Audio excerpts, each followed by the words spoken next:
कहानी की शुरुआत में हमें पता चलता है कि भविष्य में जेलों में बंद कैदियों पर होने वाला खर्चा बचाने के लिए सरकारें कैदियों को सुनसान आइलैंड्स पर मरने के लिए छोड़ने लगेंगी। ऐसे ही एक आइलैंड पर लगभग 500 कैदियों को इतने कम खाने के साथ छोड़ दिया गया कि वो जिंदा रहने के लिए एक दूसरे का शिकार करने के लिए मजबूर हो गए। फिल्म की शुरुआत होती है एक सर्द पहाड़ी इलाके से, जहाँ जिलिन नाम का एक आदमी रुकने का ठिकाना ढूंढ रहा था। थोड़ा चलने के बाद उसका पैर मुड़ गया और वो एक जमी हुई नदी में गिरकर फिसलने लगा। जैसे तैसे वो बाहर निकला और आगे बढ़ना जारी रखा। थोड़ी देर बाद जब उसे बहुत थकावट महसूस हुई तो वो एक पत्थर पर बैठकर अपने अतीत के ख्यालों में खो गया। जिलिन 6 लोगों के खून के जुर्म में उम्र कैद की सजा काट रहा था। एक दिन उसे जेल के गवर्नर ने बुलाकर पूछा कि उसका सपना क्या है। उसके साथ के सभी कैदियों से भी यही सवाल पूछा जा रहा था। कोई समुद्र देखना चाहता था तो किसी को बस अपने परिवार से मिलना था। ओबेजियान नाम के एक कैदी ने तो यही कह दिया कि मैं तो जेल का गवर्नर बनना चाहता हूँ, बना दो। गवर्नर ने उन्हें बताया कि एक प्रोजेक्ट के तहत उन्हें दूर की एक जेल में भेजा जाएगा। कुछ देर बाद गवर्नर ने सभी कैदियों को एक शिप में चढ़ने के ऑर्डर्स दिए। जहाज में भी जेल की तरह सबको अलग अलग सेल्स में बंद कर दिया गया। लेकिन ओबेजियान बिना बात ही सबका लीडर बनने की कोशिश कर रहा था और अपना दबदबा बनाने के लिए उसने एक आदमी को मार भी दिया। जहाज के निकलने पर सभी कैदी बहुत घबराए हुए थे कि शायद उन सबको समंदर के बीच में ही मार दिया जाएगा। घबराहट और स्ट्रेस में कई कैदी आपस में एक दूसरे से लड़ने लगे। ये सब देखकर जिलिन को सीपा की एक बात याद आई। सीपा को एक दिमागी बीमारी थी और वो दीवार पर अजीबोगरीब चीजें बनाकर कुछ न कुछ बकता ही रहता था। लेकिन उस दिन उसने कहा था कि अब तो नर्क में भी जगह नहीं बची, इसलिए उन जैसे लोगों को उससे भी बेकार जगह जाना पड़ेगा। जिलिन को लगा था कि ये भी फालतू बकवास है, लेकिन मौजूदा हालात देखकर अब उसे ये हकीकत लग रही थी। कुछ देर बाद सब शांत हो गए, लेकिन सफर के बीच ही एक गैंग अपने सेल से निकलकर अपने एक साथी को ढूंढने लगी। ओबेजियान ने उससे समझौते का नाटक करके मौका मिलते ही उसे मार डाला। इसके बाद कैदियों के दोनों गुट आपस में भिड़ गए। जल्द ही गार्ड्स ने आकर कुछ फायर किए और लड़ाई रोक दी। उन्होंने कैदियों के पास स्लीपिंग गैस के गोले भी फेंक दिए ताकि आगे के रास्ते में आराम से सोते रहें। आखिरकार वो सब एक सुनसान आइलैंड पर पहुंचे, जहां सभी कैदियों को एक नंबर देकर हथकड़ी बांधी हुई थी। वहां मिस्टर ओलाफसन और मार्टा आए, जो टेरानोवा प्रोजेक्ट के हेड थे।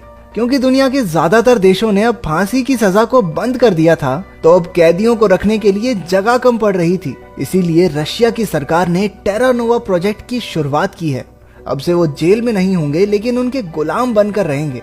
उनकी जरूरत के लिए 3 महीने का राशन वहाँ मौजूद था। सैटेलाइट्स की मदद से उन पर हर पल नजर रखी जा रही थी। अगर उनकी कोई मांग हो तो वो समुद्र में बने कम्युनिकेशन सिस्टम का लाल बटन दबा सकते हैं। अगर हरी बत्ती आई तो मतलब उनकी डिमांड मान ली गई है, वरना भूल जाओ। ओबेजियान नजर रखे जाने के विरोध में पत्थर फेंकने लगा, लेकिन गार्ड्स ने बंदूकें दिखाकर सबको शांत कर दिया। मार्ता ने उन्हें बताया कि उसी कम्युनिकेशन सिस्टम के जरिए वो प्रोजेक्ट छोड़कर जा भी सकते हैं। उन्हें बस अपना नाम और जाने की वजह बतानी होगी, फिर उन्हें वापस जेल में शिफ्ट कर दिया जाएगा। जाने से पहले गार्ड्स ने सभी चाबियां मिलाकर फेंक दी, जो सबके नंबर के हिसाब से हथकड़ी खोलेंगी। सभी कैदी चाबी लेने ऐसे लपके जैसे गोलगप्पे देखकर लड़कियां। जिलिन और सीपा साइड में खड़े होकर गिरी हुई चाबियां इकट्ठा करने लगे। तभी एक गैंग ने गार्ड्स के बचे हुए हथियार उठाकर बाकियों पर हमला बोल दिया। हथियारों के दम पर एली की गैंग ने एक बार तो दूसरे गुट को दबा लिया, लेकिन जल्द ही बाकी कैदियों ने जवाबी हमला कर दिया। इस लड़ाई में कई लोग जान से हाथ धो बैठे। लड़ाई के दौरान दूसरी गैंग के कैदियों ने एली को भी मार दिया। समुद्र में लहरों का बहाव इतना ज्यादा था कि कुछ कैदी जो कम्युनिकेशन सिस्टम के पास जा रहे थे, डूबकर मर गए। बाकी बचे कैदी स्टोर में जाकर सामान बांटने लगे। जिलिन ने जल्दी से एक जैकेट उठाई और जरूरत का सामान पैक करके वहाँ से जाने लगा। सीपा ने हिसाब लगाया कि ये खाना 3 महीने तक तो बिल्कुल नहीं चलेगा। इसके बाद जिलिन उस जगह को छोड़कर अपने रास्ते निकल पड़ा और हम उस जगह पहुंच गए जहां से कहानी की शुरुआत हुई थी। वो एक ठिकाना ढूंढकर आराम करने बैठा और अपने परिवार की तस्वीर देखते हुए उन्हें याद करने लगा। बेचारा जिलिन आंखों में आंसू लिए वहीं सो गया। थोड़ी देर बाद उसे कुछ आवाज सुनाई दी। उसने देखा कि कैदियों के खाने में तो चूहे भरे हुए थे। तभी बारिश होने लगी तो उसने एक छोटी सी चट्टान के नीचे अपना अड्डा जमा लिया। उसने आग जलाकर थोड़ा पानी गर्म किया और बारिश के रुकने का इंतजार करने लगा। बारिश बंद होने के बाद उसने एक पक्षी का शिकार किया और उसे पकाकर खाने लगा। तभी सीपा भी वहां आ पहुंचा। उसने जिलिन का चाकू चुराने की कोशिश की, लेकिन उसने ये पहले ही देख लिया था। सीपा ने खाने का स्वाद बढ़ाने के लिए उसे थोड़ा नमक दिया, तो जिलिन ने भी अपने शिकार को उससे बांटना सही समझा। खाना खाने के बाद सीपा एक चट्टान के किनारे जाकर कहने लगा कि वो कूदना तो चाहता है पर उसे डर लगता है। उसने जिलिन से पूछा कि वो क्यों नहीं मर जाता, आखिर क्या रखा है ऐसी जिंदगी में। इस पर जिलिन ने जवाब दिया कि उसका पूरा परिवार मर चुका है और वो भी उन्हीं के साथ दफन होना चाहता है, इसलिए अगर वो इस आइलैंड पर मर गया तो उसकी ये तमन्ना कभी पूरी नहीं हो पाएगी। थोड़ी देर बाद उनकी नजर एक एयरप्लेन के टुकड़े पर पड़ी, जिसे देखकर वो हैरान रह गए। थोड़ा ढूंढने पर उन्हें एयरप्लेन का पूरा हिस्सा भी मिल गया। उस प्लेन में जिलिन को एक आशा की किरण दिखी, क्योंकि असल में वो एक पायलट हुआ करता था, लेकिन उसे हिला पाना 2 आदमियों के बस की बात नहीं थी, इसलिए वो वापस अपने ठिकाने पर आ गए। जिलिन ने आग जलाई, लेकिन न जाने उन लकड़ियों में ऐसा क्या था कि उसमें से जहरीला धुआं निकलने लगा। उसने फटाफट सो रहे सीपा को वहां से हटाया। जिलिन की बहुत कोशिशों के बाद सीपा ने आंखें खोली, लेकिन अब भी वो कुछ अजीब सा बके जा रहा था। आग बुझाने के बाद जिलिन को चिंता होने लगी कि ऐसे तो वो ठंड से कभी भी मर सकते हैं। ठंड से बचने के लिए उन्होंने बेस पर वापस जाकर कोयला चुराने का प्लान बनाया, लेकिन बेस पर तो ओबेजियान और उसकी गैंग ने कब्जा कर रखा था। वो बाकी सबको कैद करके रखते थे और सिर्फ एक बंद जगह में ही सैर करने देते। वापस जाते समय सबको भागकर जाना होता था और जो भी आखिर में रह गया उसे वो दरिंदे मार कर खा जाते। जिलिन और सीपा को आखिरकार कोयला मिल गया और वो ठंड के मारे एक दूसरे से चिपट कर आग के किनारे बैठ गए। जब गैंग किसी कैदी को पकाने के लिए ले जा रही थी तो सीपा की आंख खुली। वो जल्दी से एक चट्टान के पीछे छुप गया, लेकिन जिलिन अभी भी वहीं सो रहा था। उसे घसीटकर छुपाने के चक्कर में ओबेजियान के लोगों ने उन्हें देख लिया और दोनों को पकड़कर बेस में ले गए। अगले दिन सैर के बाद सभी कैदी अंदर की तरफ भागने लगे, लेकिन जिलिन वहीं खड़ा रहा। सीपा उसकी जान बचाने के लिए खींचकर उसे अपने साथ अंदर ले गया। उन जल्लादों ने आखिरी बचे इंसान को बड़ी बेरहमी से एक खंबे से बांध दिया। उसने मरने से पहले पानी की मांग की तो सीपा ने तरस खाकर उसे पानी पिलाया। अंदर सभी कैदी भागने का प्लान बना रहे थे। अगले दिन सैर के बाद सिर्फ 2 ही लोग अंदर की तरफ भागे और बाकी सब यूं ही खड़े रहे। उनमें से एक ने तो गैंग के एक आदमी के सर पर जोरदार पत्थर मारा। जिलिन ने ओबेजियान को ऑफर दिया कि अगर वो उन्हें सरकार से खाने की मांग करने दे तो वो उन्हें उस जहाज की लोकेशन बता सकता है जो उसे और सीपा को मिला था। ओबेजियान ने उसकी बात मान ली और उन्हें कम्युनिकेशन सिस्टम तक जाने दिया। उधर ओबेजियान को पता चला कि जिलिन एक पायलट हुआ करता था और उसका पूरा परिवार एक प्लेन क्रैश में मारा गया। जिलिन के दिल पर इस सदमे ने गहरी चोट की और उसने गुस्से में अपना आपा खोकर फ्लाइट डिस्पैचर्स को गोली से उड़ा दिया। ओबेजियान को लगने लगा कि इस सनकी पायलट को जरूर कुछ वहम हुआ होगा और उस वीरान टापू पर कोई एयरप्लेन नहीं है। उसने डील तोड़कर सभी कैदियों को वापस अंदर भागने को कहा।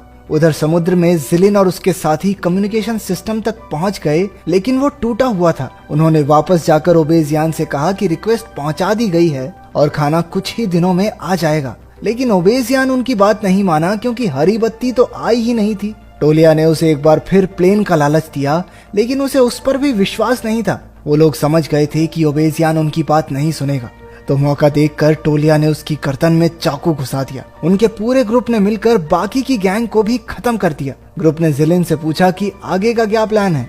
उसने सभी कैदियों को आजाद करने का फैसला लिया। उसका मानना था कि खाना सच में आने वाला है। उन्हें हरी बत्ती तो इसलिए नहीं दिखी क्योंकि वो टूटी हुई थी। हालांकि बाकियों को इस बात पर कुछ खास विश्वास नहीं था। जिलिन का असली प्लान तो उस एयरप्लेन को ठीक करके सबको वहां से निकालने का था। आखिरकार उन्होंने सभी कैदियों को आजाद कर दिया और कहा कि अब वो एक दूसरे को मार के नहीं खाएंगे। उन्होंने कुछ आदमियों को भेजकर प्लेन की मरम्मत का काम शुरू कर दिया। कुछ देर बाद सीपा चिल्लाने लगा कि ऑपरेशन लीडर्स बकवास कर रहे थे और उनके ऊपर नजर रखने के लिए कोई सैटेलाइट वगैरह नहीं है, क्योंकि उसके बनाए इतने बड़े साइन को देखकर भी कोई मदद के लिए नहीं आया। जिलिन आदमियों को एयरप्लेन तक लेकर गया और उसे देखकर सब खुशी से झूमने लगे। उन्होंने उसे डिसेंबल करके एक एक पुर्जा बेस तक पहुंचाया। कुछ देर बाद मार्टा अपने गार्ड्स के साथ वहां पहुंची। उन्होंने गैस के जरिए बाकी कैदियों को दूर ही रखा और सिर्फ जिलिन से बात की। मार्टा ने पूछा कि उन्हें पेट्रोल क्यों चाहिए।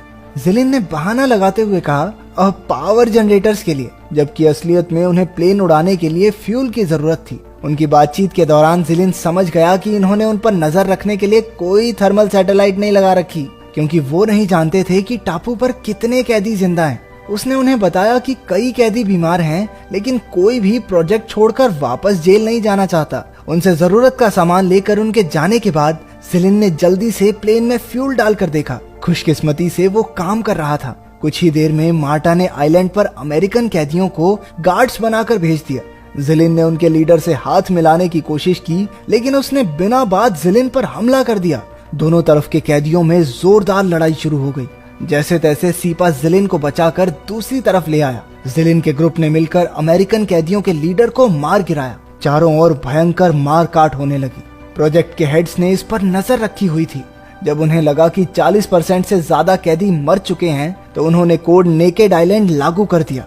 उन्होंने कई गार्ड्स भेजकर बचे हुए कैदियों को मारने के लिए आइलैंड में भारी बमबारी शुरू कर दी। किसी तरह 4 कैदी छिपते छिपाते बच गए थे, जिलिन, सीपा, अर्शनॉफ और टोल्या।